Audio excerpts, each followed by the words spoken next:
In this video, I will teach you how to export a SharePoint list to Excel with the use of OneDrive, because SharePoint list is a Microsoft 365 paid content.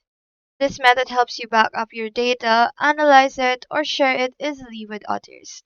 So the first thing you need to do is to go to OneDrive.com.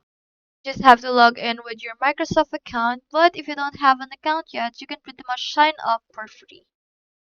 Once you're in OneDrive, you can access the files right here. You can access the files linked from your SharePoint site as well. SharePoint's list can be exported to Excel, which allows you to manage and store the data in OneDrive for easy access. And here's what you need to do. All you have to do is in OneDrive, you have to find the folder where your SharePoint list is synced or stored. Lists are often linked to Excel files for easy export. Let's say right here. Then you just have to open the list in Excel Online.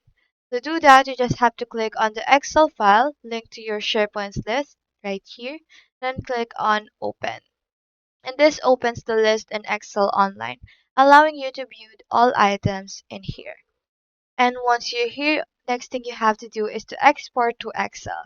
To do that, you just have to click on File and then click on Create a Copy.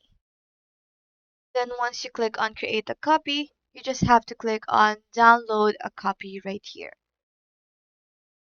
Then you just successfully downloaded a copy right here. And this downloads the SharePoint list as an Excel file to your device. The next thing you have to do is to save to OneDrive. To keep the file synced and accessible, you just have to upload the downloaded Excel file back to OneDrive. Just have to go back to OneDrive and click on create or upload, and then click on File Upload right here. Then click on what you want to upload, let's say right here, and click on Open.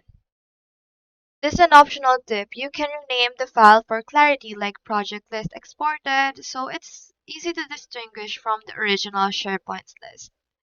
And this method ensures you have a local copy of your SharePoint list for backup, reporting, or sharing purposes. So using OneDrive as a substitute for SharePoint allows easier access from anywhere and provides a reliable cloud backup. So that's all there is today. Hope we helped.